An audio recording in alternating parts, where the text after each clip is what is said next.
अस्सलामुअलैकुम dear students, मैं हूं आपका फिज़िक्स टीचर मोहम्मद जुल्करनैन।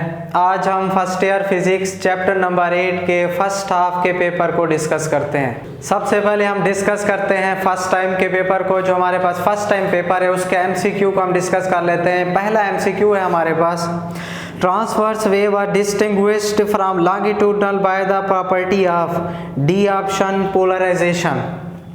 दूसरा एमसीक्यू हमारे पास, if 20 waves pass through the medium in 1 second with speed of. ये जो हमारा सेकेंड एमसीक्यू है इसमें इनकम्प्लीट इन्फॉर्मेशन है, कंप्लीट इन्फॉर्मेशन नहीं है, तो इसको आप स्किप कर दें। एमसीक्यू नंबर 3 है हमारे पास, V T is equal to V naught plus blank. आगे आपने इसको फिल करना है, ये हमारे पास बुक में फार्मूला भी है, तो इसका सी ऑप्शन आएगा 0.61 टी। चौथा एमसीक्यू हमारे पास, velocity of sound is maximum in D option glass. ये आपकी बुक में साइड इंफॉर्मेशन में से है। पांचवा MCQ, speed of sound in vacuum at 0 degree centigrade is. Vacuum में स्पीड होती है जो साउंड की वो हमारे पास 0 मीटर पर सेकेंड होती है, तो इसका डी ऑप्शन आएगा। छठा MCQ, when the amplitude of waves become double it's energy becomes. Amplitude और एनर्जी का जो रिलेशन होता है ये आपस में डायरेक्ट होते हैं, और जो हमारे पास एनर्जी होती है वो एम्पलीट्यूड के स्क्वायर के डायरेक्टली प्रोपोर्शनल होती है। तो अगर मैं एम्पलीट्यूड को डबल करूंगा, 2 का स्क्वायर लेंगे तो आंसर आएगा हमारे पास 4, तो एनर्जी हमारी 4 टाइम्स इंक्रीज हो जाएगी, तो इसका आएगा डी ऑप्शन। सातवां MCQ, human hearing sound has frequency range in B option 20 hertz से लेकर 20 किलो हर्ट्ज। ये भी आपकी बुक में साइड इंफॉर्मेशन में से है। आठवां एमसीक्यू है हमारे पास, the distance between node and anti node is B option lambda by 4। नौवां MCQ, if pressure of gas increased 2 times then speed of sound is.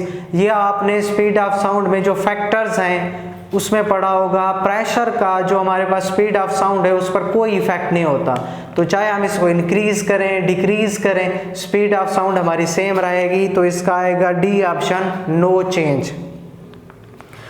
10वां MCQ है हमारे पास, the louder the sound greater will be its amplitude.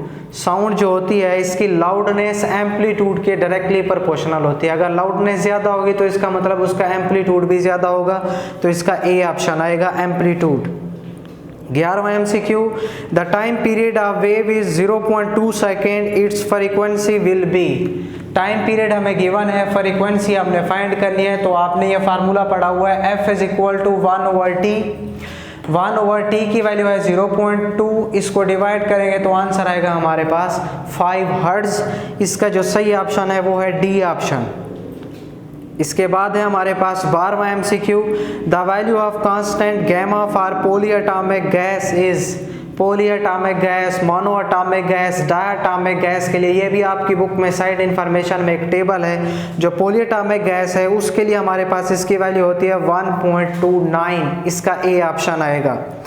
13वां MCQ, pick the example of matter wave. यहाँ से आपने matter wave के बारे में बताना है, तो इसका जो बी ऑप्शन है वो करेक्ट ऑप्शन है, फास्ट प्रोटॉन वेव। 14वां MCQ, wave of path difference and wavelength 2 metre has phase difference of. एक वेव है जिसका पाथ डिफरेंस भी 2 मीटर है और उसकी वेवलेंथ भी 2 मीटर है, हमने फेज डिफरेंस बताना है। तो उसके लिए देखिए हमने रिलेशन पढ़ा हुआ है इंट्रोडक्शन में इस चैप्टर के, phi is equal to 2 pi over lambda into x. ये जो फाई है इसे हम बोलते हैं फेज डिफरेंस, x को हम बोलते हैं पाथ डिफरेंस। तो आप देखें ये हमने फाइंड करना है, 2 पाई ओवर लैम्डा भी हमें गिवन है 2 मीटर, पाथ डिफरेंस भी हमें गिवन है 2 मीटर। ये 2 के साथ 2 कैंसिल हो जाएगा, फेज डिफरेंस आ जाएगा हमारे पास 2 पाई, तो इसका जो बेस्ट ऑप्शन है वो है C option. MCQ number 15, in phase point of following wave are. Wave आपको गिवन है, यहाँ मैंने बनाई भी है।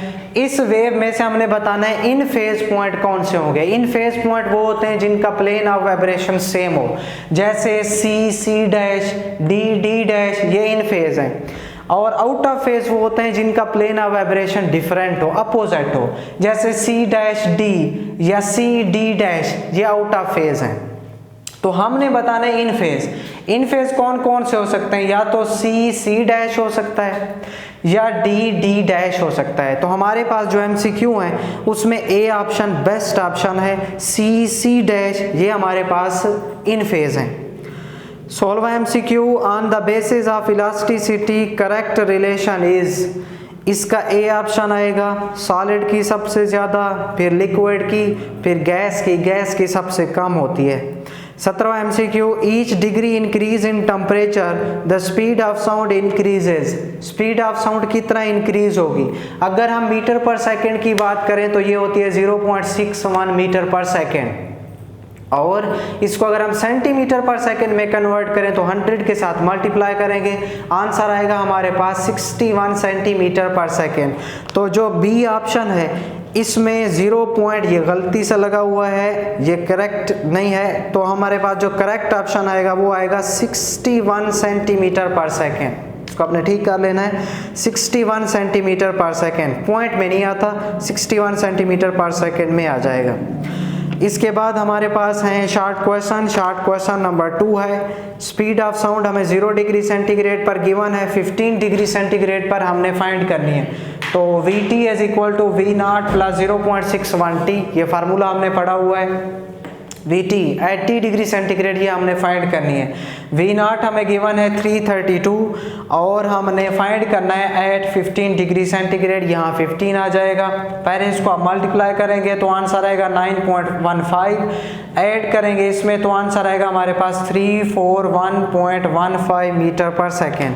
और जो बाकी जो शॉर्ट क्वेश्चन थे हमारे ये एक्सरसाइज और बुक में से थे, डेफिनेशन है, डिफरेंस आपने बताना है। और लॉन्ग क्वेश्चन की अगर हम बात करें तो हमने स्पीड ऑफ साउंड में पूरा कंप्लीट नहीं लिखना, बल्कि इसका हमने इफेक्ट ऑफ टेम्परेचर बताना है, जो आखिर में डेरिवेशन है इसकी, टेम्परेचर का कैसे इफेक्ट होता है। और जो हमारे पास इसका बी पार्ट है ये एग्जाम्पल है, न्यूमेरिकल टाइप, इसको आपने सॉल्व करना है। तो डियर स्टूडेंट्स, ये थी हमारे पास चैप्टर नंबर 8 फर्स्ट हाफ के फर्स्ट टाइम की टेस्ट डिस्कशन। होप सो आपको समझ आ गई होगी। अल्लाह हाफिज़।